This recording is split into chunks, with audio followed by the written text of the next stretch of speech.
And now, a story from the Appleseed. All right.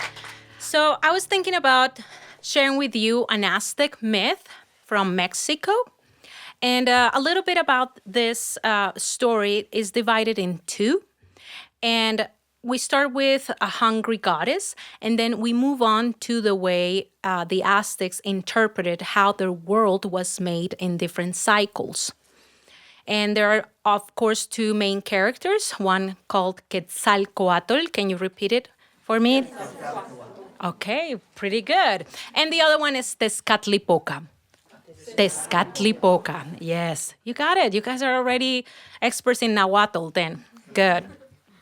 So we'll begin with the hungry goddess.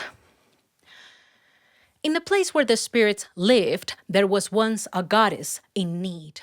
Oh, I'm hungry, I'm hungry, I'm hungry. Tengo hambre, tengo hambre, tengo hambre. Comida, comida, food, food, food. Que me da un calambre, hambre, hambre. Hungry. Oh, she was hungry all the time. Perhaps because she had mouths in her wrists, mouths in her elbows, mouths in her back, even in her ankles. Annoyed by her constant wailing and voracious appetite, the other spirits declared her out of line. They said, "She can't eat here anymore! Que se vaya! Take her to the shore!" In those times, the spirits lived in the void. The world below had not been created at all. Yet, there was something underneath that seemed like water. How it got there, nobody knew, but it could fill up her hunger. The two spirits assigned to carry out the mission were Quetzalcoatl and Tezcatlipoca. The brothers seized the hungry goddess and dragged her down to the waters below. Then they tossed her in, splash! But when she didn't sink, the brothers turned into snakes in a blink. Then they grabbed her from hands and feet, and they began squeezing and yanking her in all four directions, oh so hard. She snapped in two sections. Yep. The brothers couldn't believe it. Oh no, this is bad. Malo, malo. ¿Y ahora qué hacemos? What do we do? Pero no nos lamentemos. Don't cry. With a bit of remorse and not exactly knowing what to do, the brothers picked up her bottom half and flew back without a laugh. Then they presented the broken body to the spirits above, who, by the way, were not surprised at all. They said, "Oh, what a shame! But do not worry. With this bottom half, we will make un cielo, a blue sky. Veremos, we'll see." Then, to console the poor goddess, the spirits promised her to use her upper half to create the world in one rhyming paragraph. And so, from her skin sprouted grass and flowers. From her hair, forests with mystical powers. From her eyes, pools and springs. And from her shoulders, mountains and hills. The spirits thought, "At last, no more cries. She will be satisfied. The new world will be a delight. Por fin, no más llanto. El mundo será un encanto." But they were wrong. Soon after that, mouths began to sprout everywhere, moaning, crying, and asking for bait. "Oh, I'm hungry, I'm hungry, I'm hungry. Comida, comida, comida. Food, food, food, food, food. Que me da un calambre, hambre, hambre. I'm hungry, I'm hungry, I'm hungry." Today, some people say that when it rains, she drinks. That when trees fall or flowers shrivel, she eats. That she quenches her thirst for blood when people die in battle. That her mouths are opening and snapping shut like a hungry dragon. Other people will tell you that when the wind blows, you could still hear her crying for flesh and bones. So watch your step, my friends. And that's the end. Yes.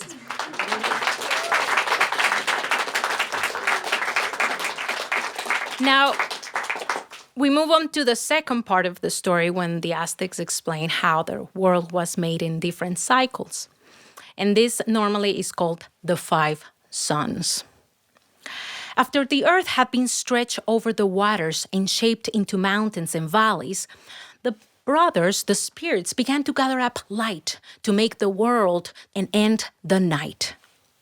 But now the question was, who will carry the sun, the new sun, and hold it high in the sky?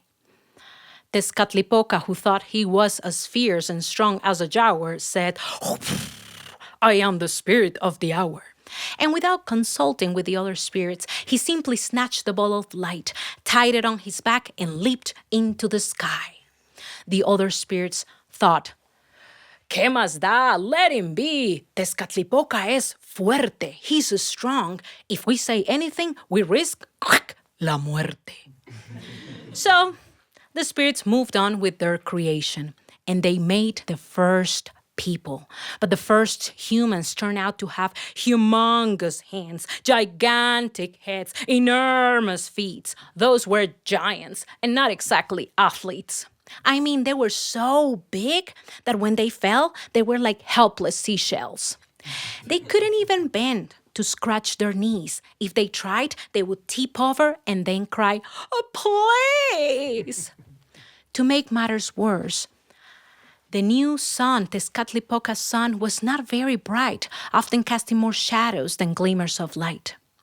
And so the spirits asked Tezcatlipoca to calm down, but he refused to be bossed around. Tired of his brother's tantrum, Quetzalcoatl tossed a stick against the brat, knocking Tezcatlipoca from the sky. The fallen sun, splash, sank into the waters that night. Oh, Tezcatlipoca was so furious that he turned into a jaguar, leaped across the waters, and ate all the giants. And that was the end of the first cycle. Yep. Now we, Ocelotl, the jaguar, son. Well, the spirits had to start all over. Yes, and a new batch of humans and a new sun were released. And this time the new humans were of better size, like you, like me, right? But the new sun was too weak. And by the way, that new sun was not made with Tezcatlipoca's assistance, who was in a corner grouching out of distance. But eventually, they heard Tezcatlipoca's critique. He said, "So you think that new sun works marvel? Ha ha ha ha! Ya veremos, we'll see if it troubles." This time, Quetzalcoatl ignored his brother's comment. Honestly, man, this was not the moment.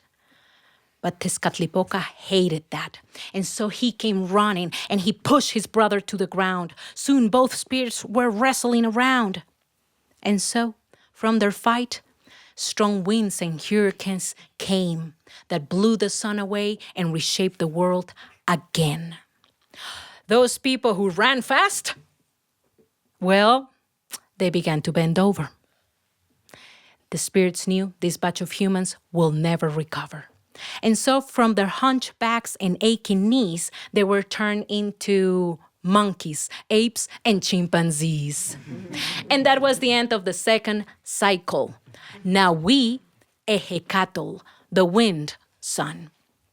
But the third one is always a charm, right? The charm. So this time, Tezcatlipoca and Quetzalcoatl were at peace, and a new batch of humans and a new sun were released. And everything was working like a clock, until the spirits realized they were in for a big shock. One day they came to check on their creation, only to find out that the people had grown careless with their nation. Oh, the spirits were so furious that they burned the new sun until it exploded. A rain of fire poured all over. Those who ran fast were turned into turkeys after the blast. And that was the end of the third cycle. Yeah. Now we, Cuiyahuitl, the fire sun.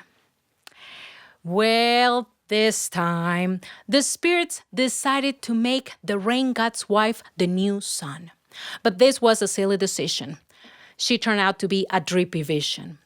It rained all the time. The new humans were going out of their minds. All they could do was eat grass and watch the endless rain fall until a terrible flood wiped them all. Only a couple lived. The rest were turned into fish. Then the spirits warned the couple. No se coman los pescados. Recuerden que alguna vez fueron sus paisanos. No fish can become a dish. But the couple couldn't resist. And for that, they were turned into dogs, and that was the end of their luck. And the end of the fourth cycle. Naui Atol, the water sun. But we still have a problem, right? The world was still in darkness. The power of a real sun had not yet been harnessed. Knowing this, the Lord of Seashells, who thought of himself to be very bright, offered to become the new star. But since he was so vain, the spirits decided to call a second candidate. It was Nanahuatzin, a poor-looking spirit whose merit had yet to be seen. The Lord of Seashells and Nanahuatzin prayed and fasted for the sacrifice. Whoever wanted to become the new star had to walk into the flames at once. The Lord of Seashells shouted, "Yo lo haré! I will do it!" But when the moment came, oopsies! He feared the flames. Nanahuatzin, the poor-looking spirit, did not hesitate. He walked into the flames and embraced his fate. Well, then the Lord of Seashells felt so ashamed that he jumped in right after just to clear his name.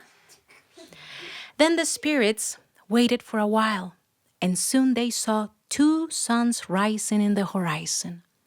But how many do we need? One? You seem like you're doubting. No. All right. I mean, I think we've been using one for so long and it kind of works just fine, right? Just imagine having 2 suns, burning, shining all bright during the summers. We'll be scorched. So yes, I agree. With one is enough. And knowing this, Tezcatlipoca saw a rabbit passing by. He picked it up and he tossed it into the sky. Boom! Hitting the second sun, the Lord of Seashells, dimming his light and turning him all white. Now we had a sun and a moon. But the celestial bodies were motionless. Knowing what they had to do, Quetzalcoatl and Tezcatlipoca walked into the flames.